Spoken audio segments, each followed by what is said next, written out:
Hidden Truths in the Ethiopian Bible. The Bible, as many know it, is a cornerstone of religious faith, a collection of texts that have guided billions over millennia. But what if the Bible you hold in your hand is missing something? What if there are books, entire texts, that have been left out, lost to time, or deliberately removed? The Ethiopian Bible, a version of the Bible that has survived through centuries in one of the most ancient Christian communities in the world, contains such hidden truths. This Bible includes books that have been excluded from the traditional canon, such as the Book of Enoch and the Book of Giants, texts that offer profound insights and narratives that many have never encountered. The story of the Ethiopian Bible begins with a mystery. Why were these books removed from the traditional Bible? What truths do they hold that were deemed too controversial, too enlightening, or perhaps too powerful for inclusion in the standard scriptures? The answers to these questions are not just historical curiosities, but touch on the very nature of religious authority and the formation of Christian doctrine. These hidden truths challenge the established narratives of creation, sin, and salvation. They offer alternative perspectives on the stories we think we know. For instance, the Book of Enoch delves into the tales of fallen angels and the origins of evil, themes that are only hinted at in the traditional Bible. The Book of Giants complements this by expanding on the pre-flood world, offering details about the Nephilim, the offspring of angels and human women. These narratives were not just excluded, they were actively suppressed, leading to centuries of obscurity. Imagine reading a Bible where these stories are part of the canon, where the spiritual struggles of angels and humans intertwine in a cosmic drama that goes beyond the familiar stories of Adam, Noah, and Moses. This is the Ethiopian Bible, a text that invites you to question, to explore, and to rediscover the roots of faith with fresh eyes. Ethiopia and the history of the Bible. Ethiopia is a land steeped in ancient traditions, with a history that intertwines deeply with the early Christian church. It stands as the only African nation that was never colonized, a fact that has allowed it to preserve some of the oldest and most authentic biblical texts. While much of the world's history has been written by conquerors, Ethiopia's story is one of resilience and preservation, making it a unique repository of Christian heritage. The Ethiopian Bible is a testament to this heritage. Unlike other versions of the Bible, which were shaped by the political and religious conflicts of Europe, the Ethiopian Bible has remained largely untouched by external influences. This version of the Bible includes not only the standard books found in most Christian Bibles, but also a wealth of apocryphal texts, ancient writings that were excluded from the official canon but preserved in Ethiopia. But Ethiopia's connection to Christianity goes deeper than just the preservation of texts. According to historical records, Ethiopia was one of the first nations to adopt Christianity, long before it became the dominant religion in Europe.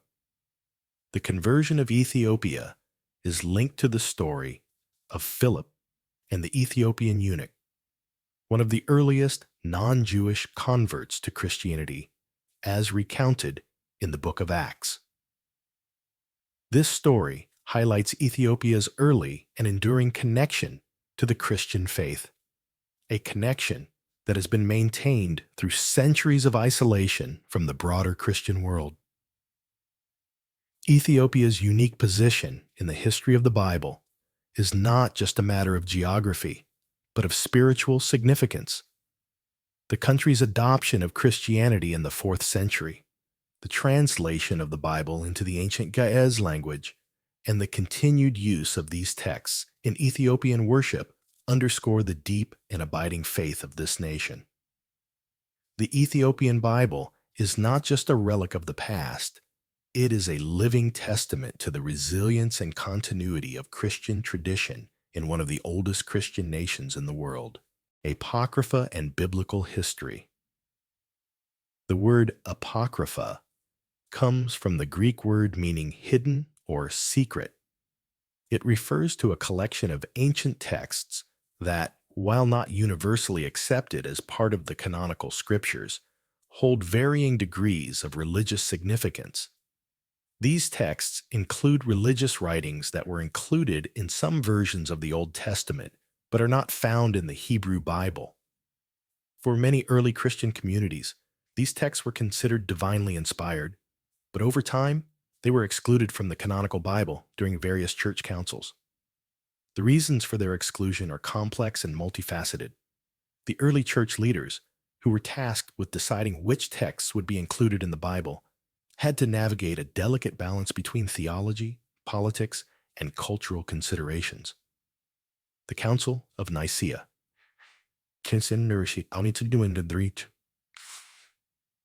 325 AD, and the First Council of Constantinople in 381 AD are two significant moments in the history of the Bible where the canon was debated and eventually established. The criteria for inclusion were strict. A book must be authored by an apostle or an eyewitness of Jesus, and must align with the theological context of other scriptures. Books like the Book of Enoch and the Book of Jubilees were excluded for several reasons. The Book of Enoch, for example, was seen as too speculative, with its detailed accounts of angels, demons, and the origins of sin. It challenged the more straightforward narratives that the early church wanted to promote. The Book of Jubilees, which offers a reinterpretation of Genesis and Exodus, was also excluded because it deviated too much from the established theological framework. However, the exclusion of these texts does not mean they were forgotten. In Ethiopia, these apocryphal books have been preserved as part of the Ethiopian Bible, providing a unique window into the religious thought of early Christians. The Ethiopian Orthodox Church continues to regard these texts as canonical, offering a different perspective on the Bible's history and its role in shaping Christian doctrine. The history of the Apocrypha is a testament to the diversity of early Christian thought. It shows that the formation of the Bible was not a simple process, but a complex negotiation of ideas, beliefs, and power. By studying these texts, we gain a deeper understanding of the richness and complexity of early Christianity. And we are reminded that the Bible we know today is just one version of a much larger and more varied religious tradition. The Ethiopian Bible and its uniqueness. The Ethiopian Bible is a unique document in the world of religious texts. It contains 88 books, 22 more than the standard 66 books found in most Christian Bibles. Among these additional books are the Book of Enoch, the Book of Jubilees, and several other texts that are not found in other versions of the Bible. These ancient scrolls encompass both Old and New Testament writings, some of which are exclusive to this version. What makes the Ethiopian Bible so unique is not just the number of books it contains, but the content of these books. The Book of Enoch, for example, offers a detailed account of the fall of the angels and their interactions with humanity. It provides a deeper understanding of the nature of sin and the spiritual struggles that early Christians believed they faced. The Book of Jubilees, on the other hand, reinterprets the stories of Genesis and Exodus, offering new insights into the lives of the patriarchs and the establishment of Jewish laws and customs. But the uniqueness of the Ethiopian Bible goes beyond its content. The history of how these texts have been preserved in Ethiopia is a testament to the resilience of the Ethiopian Orthodox Church and its commitment to maintaining its ancient traditions. Unlike other Christian denominations, which have often been influenced by external forces, The Ethiopian Orthodox Church has remained largely isolated from the broader Christian world, allowing it to preserve its unique version of the Bible. This isolation has also contributed to the Ethiopian Bible's obscurity. Because it is written in Ge'ez, an ancient liturgical language that is not widely known outside of Ethiopia, the Ethiopian Bible has remained inaccessible to many scholars and lay people alike. However, for those who are able to study it, the Ethiopian Bible offers a wealth of information and insights into the early history of Christianity. The Ethiopian Bible is not just a historical document, it is a living testament to the diversity and richness of Christian tradition. It challenges us to rethink our understanding of the Bible and to explore the different ways in which Christianity has been practiced around the world. By studying the Ethiopian Bible, we can gain a deeper appreciation for the complexity and diversity of Christian history, and we are reminded that the Bible is not a static text, but a living tradition that continues to evolve. The history of Christianity in Ethiopia. The history of Christianity in Ethiopia is one of the most fascinating stories in the history of religion. According to historical records, Ethiopia was one of the first nations to adopt Christianity, long before it became the dominant religion in Europe. The conversion of Ethiopia is linked to the story of Philip and the Ethiopian eunuch, one of the earliest non-Jewish converts to Christianity, as recounted in the Book of Acts. This story highlights Ethiopia's early and enduring connection to the Christian faith. The Ethiopian eunuch, a high official under Queen Candace of Ethiopia, was reading from the book of Isaiah when he encountered Philip. Philip explained the meaning of the scriptures to him, and the eunuch was so moved by the message that he asked to be baptized on the spot. This story is significant not only because it marks one of the earliest conversions to Christianity outside of the Jewish community, but also because it underscores Ethiopia's deep-rooted faith tradition. Ethiopia's adoption of Christianity in the 4th century during the reign of King Ezana further solidified the country's Christian heritage. King Ezana's conversion to Christianity marked the beginning of a long and unbroken Christian tradition in Ethiopia that has lasted for nearly 2 millennia.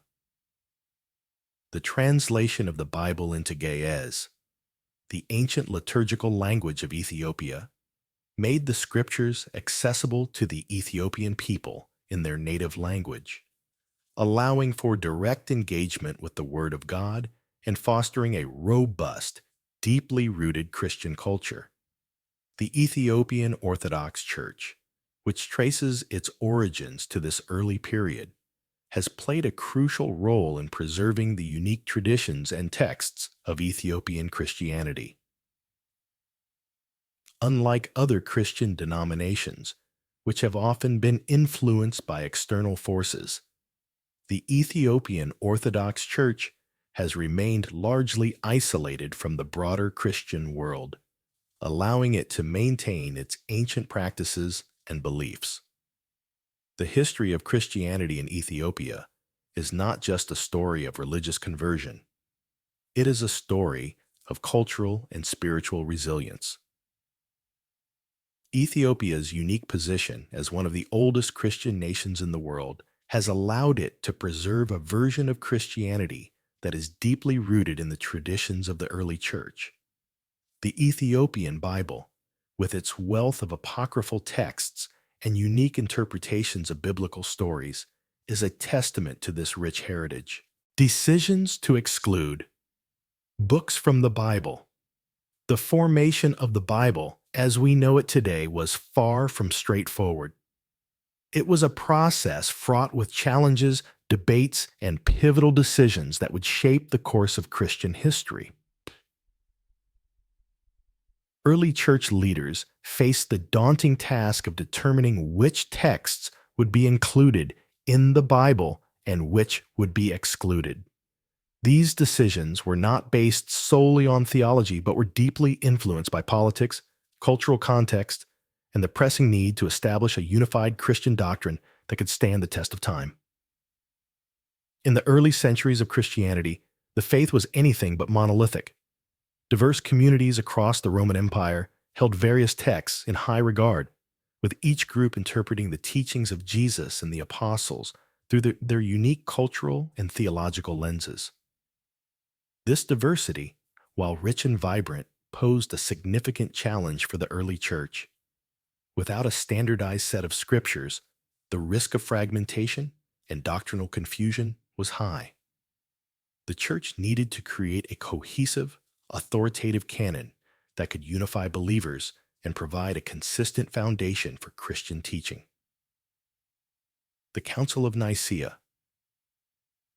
In 325 AD, and the First Council of Constantinople in 381 AD were two critical moments in this process.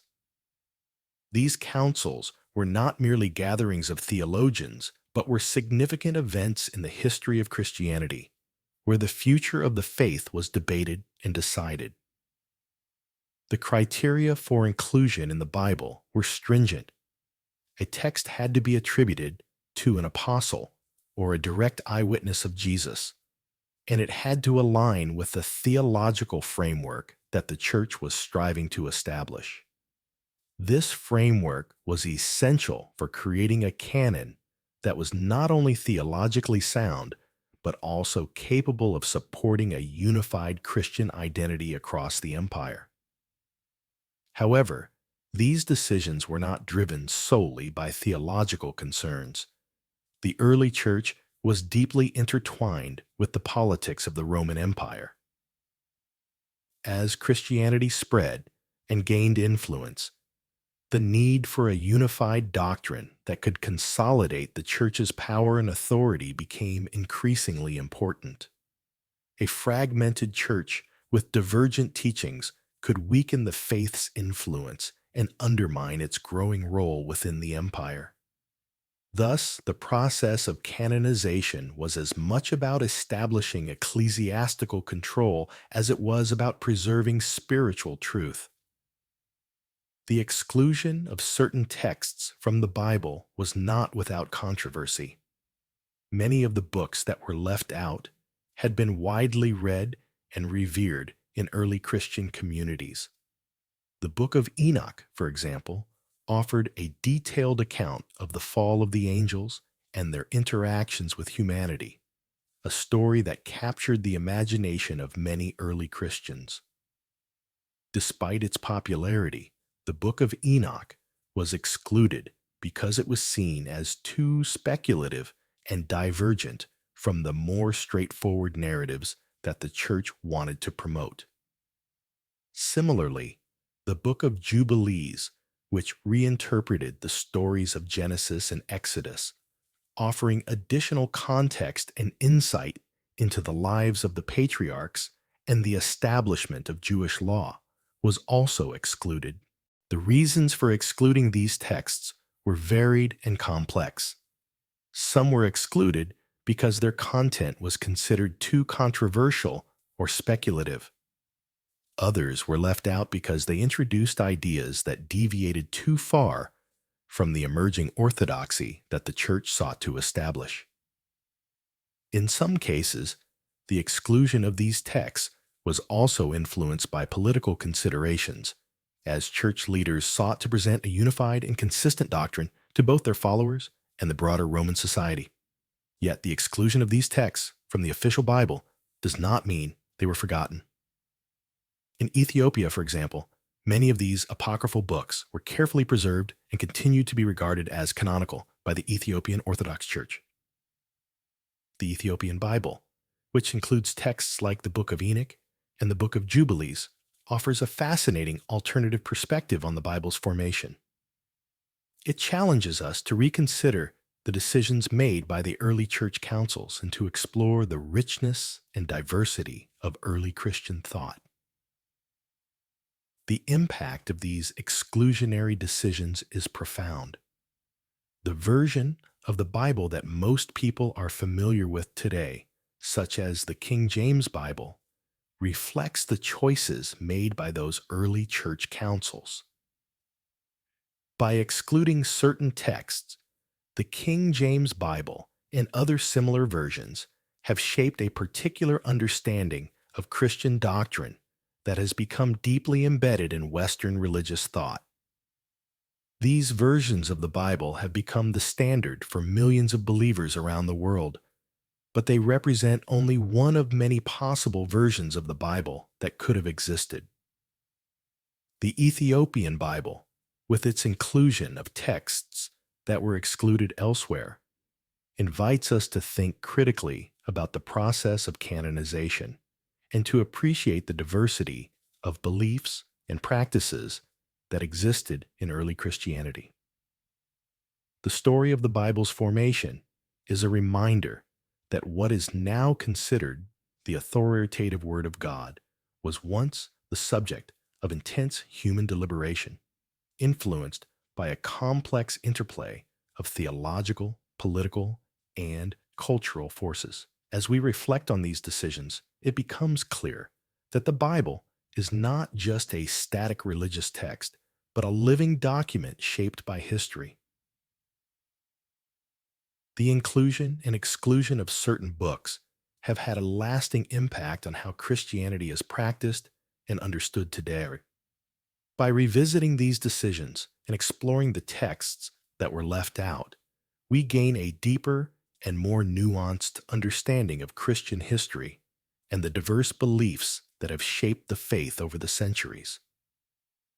The Bible, in all its forms, stands as a testament to the complexity of faith, the diversity of thought, and the enduring human quest to understand the divine, ancient texts, and religious impact. In the heart of Ethiopia, a country steeped in ancient traditions, lies a treasure trove of religious texts that have shaped the spiritual lives of its people for centuries. The Ethiopian Bible is not just another version of the Scriptures. It is a gateway to a different understanding of early Christian beliefs and practices. Unlike the canonical texts familiar to most Christians around the world, the Ethiopian Bible includes a collection of ancient writings that offer unique insights into the spiritual landscape of early Christianity, particularly as it developed in Ethiopia. These texts, such as the Book of Enoch and the Book of Jubilees, are more than historical curiosities. They are living documents that continue to influence the faith of millions. The Book of Enoch, perhaps the most famous of these ancient texts, provides a detailed and vivid account of the fall of the angels and their subsequent interactions with humanity. Unlike the brief mentions of angels in the traditional Bible, the Book of Enoch delves deeply into the nature of sin, presenting a cosmic struggle between good and evil that resonates with the spiritual struggles faced by early Christians. The narrative is rich with symbolism and theological reflection, offering a perspective on the origin of evil that is both profound and compelling. For the early Christians in Ethiopia, this text was not just a story. It was a lens through which they could understand the spiritual battles they believed were being waged in their own lives. Similarly, the Book of Jubilees reinterprets the stories of Genesis and Exodus, but with a distinctive twist.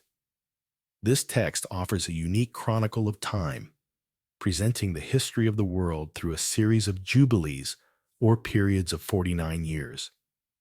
It provides detailed accounts of the lives of the patriarchs, not just as historical figures, but as pivotal characters in a divine plan that unfolds throughout the ages. The Book of Jubilees is more than a retelling. It's a reimagining that adds layers of meaning to familiar stories, emphasizing the establishment of Jewish laws and customs as central to the unfolding of God's covenant with humanity. In Ethiopia, Where the preservation of tradition is deeply valued, this text has helped shape a religious identity that is both ancient and enduring. These ancient texts also provide a window into the religious practices of early Ethiopian Christians. The Ethiopian Orthodox Church, one of the oldest Christian communities in the world, has preserved these texts as part of its canon, continuing to regard them as divinely inspired and integral to its religious tradition. For centuries, the teachings found in these texts have influenced the way Ethiopian Christians understand key theological concepts such as sin, redemption, and the nature of God. The Book of Enoch, with its emphasis on angelic intercession and cosmic warfare, has reinforced a worldview in which spiritual forces play an active role in the everyday lives of believers. The Book of Jubilees, with its detailed legal codes and emphasis on ritual purity, has contributed to a religious culture that places a strong emphasis on maintaining the covenant with God through adherence to sacred laws.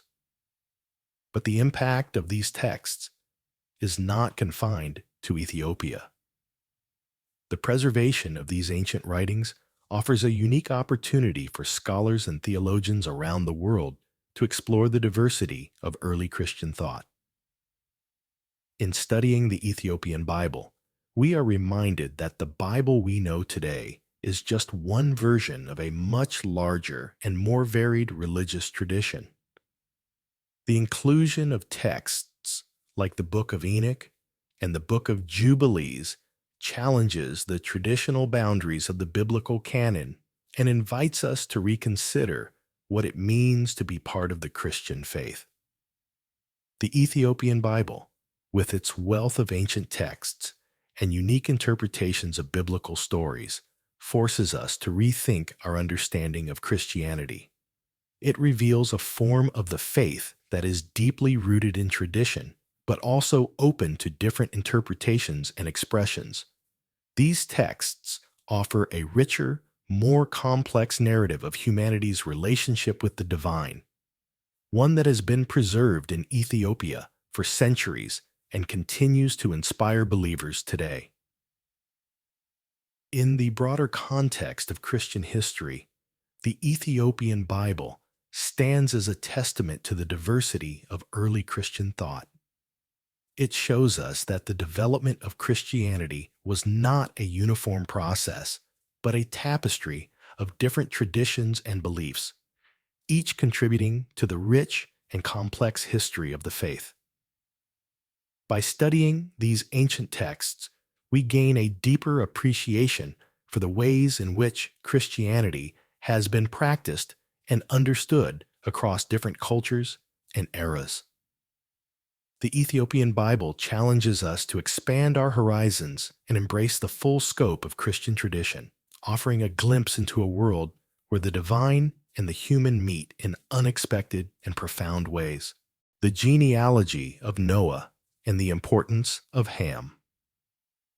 The genealogy of Noah is one of the most foundational stories in the Bible, deeply embedded in both Jewish and Christian traditions.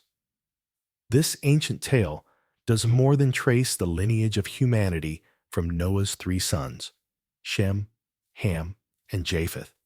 It sets the stage for the rise of nations and civilizations that would shape the ancient world.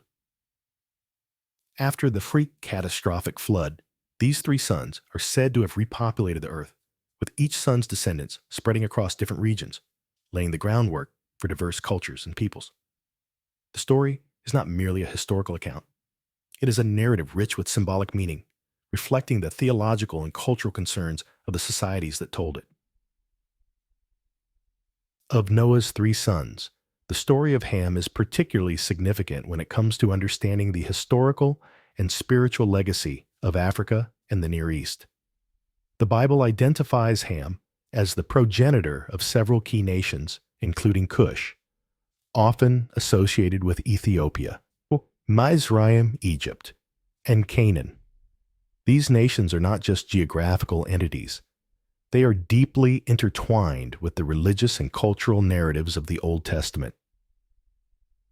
The descendants of Ham particularly through Cush and Mizraim, are linked to some of the most powerful and ancient civilizations known to history.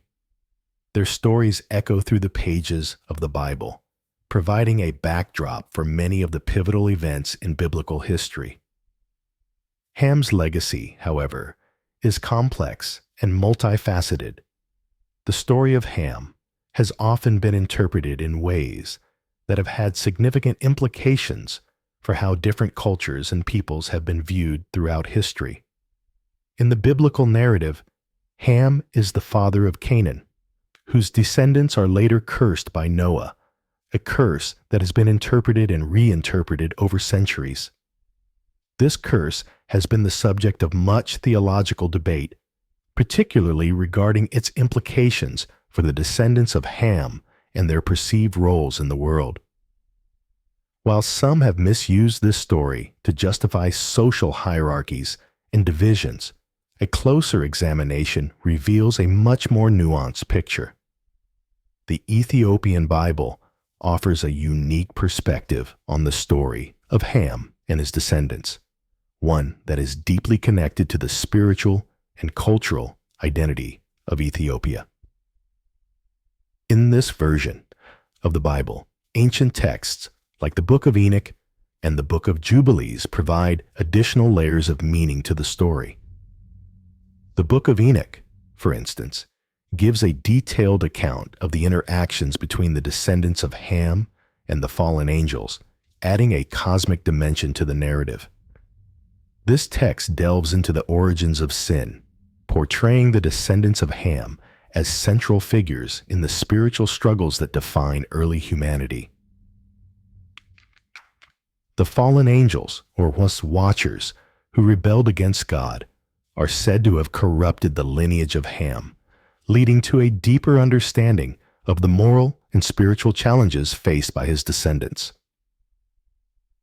The Book of Jubilees offers another reinterpretation of the story of Noah and his sons, one that emphasizes the role of divine providence in the establishment of ancient civilizations.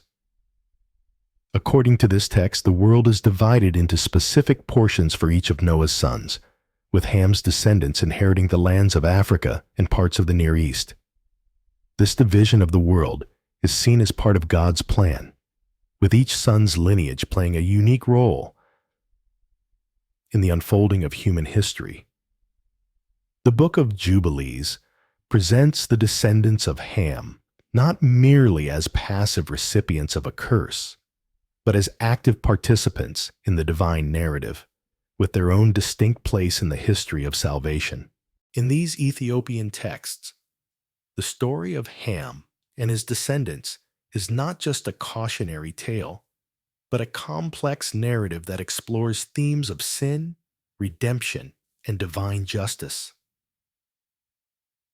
The interactions between the descendants of Ham and the fallen angels, as described in the Book of Enoch, highlight the ongoing battle between good and evil that is central to the human experience.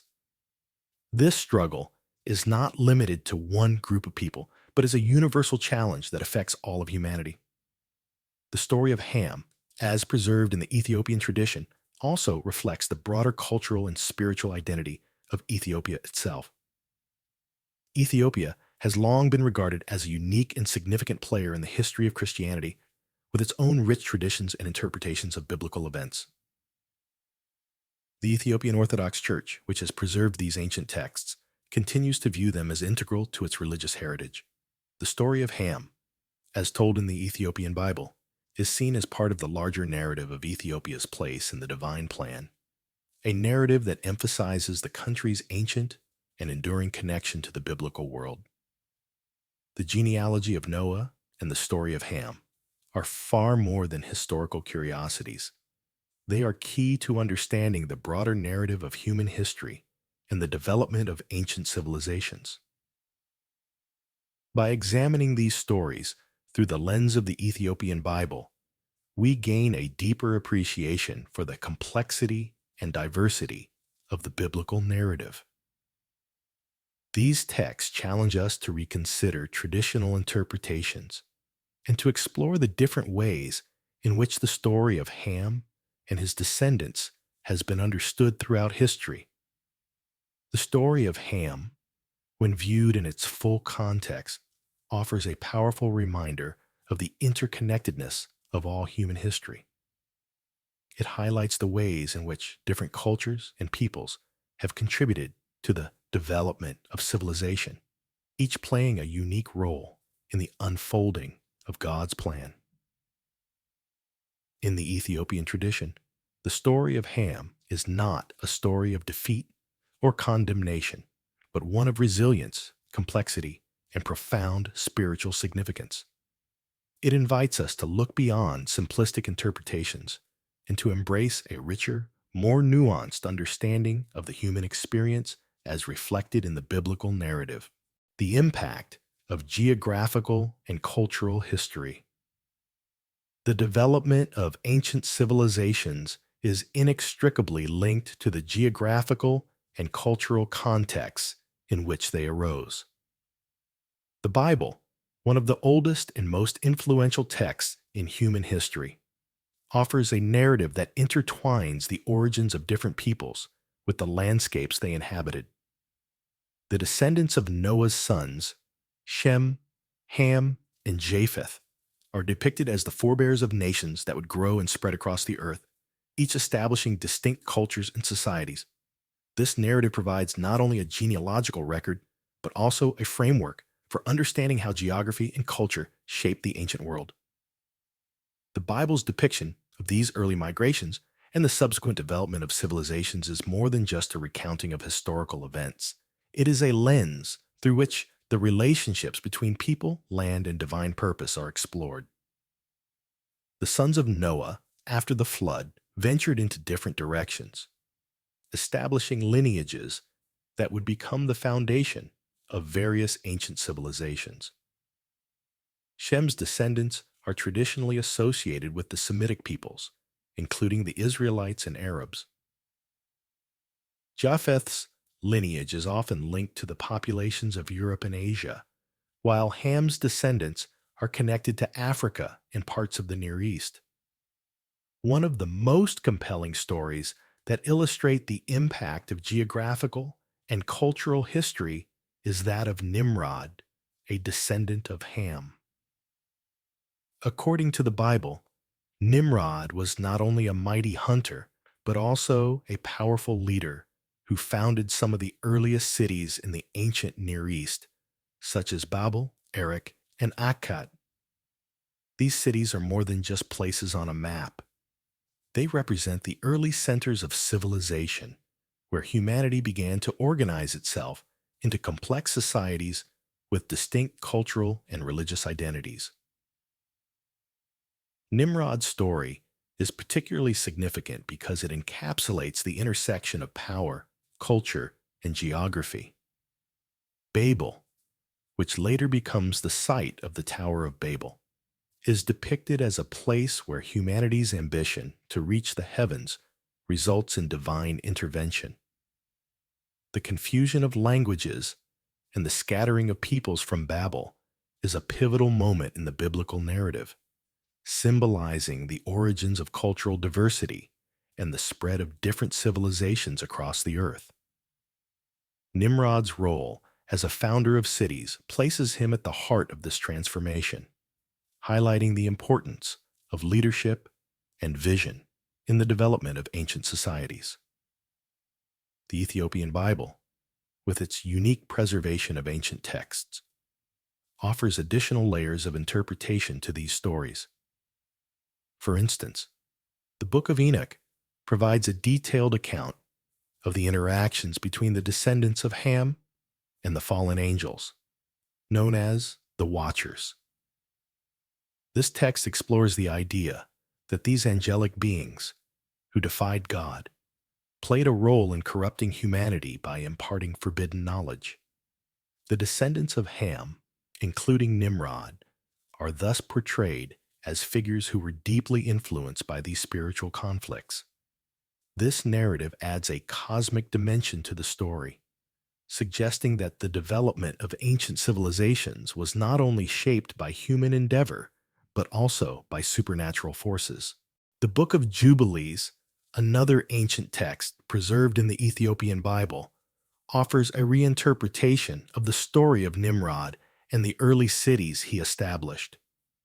This text emphasizes the importance of divine order and law in the establishment of civilizations.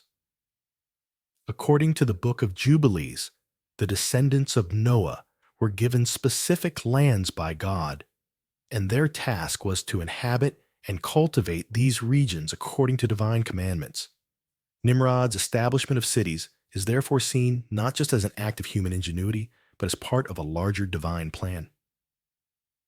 However, his later actions, particularly in Babel, are viewed as a deviation from this plan, leading to the dispersal of peoples and the creation of different languages and cultures.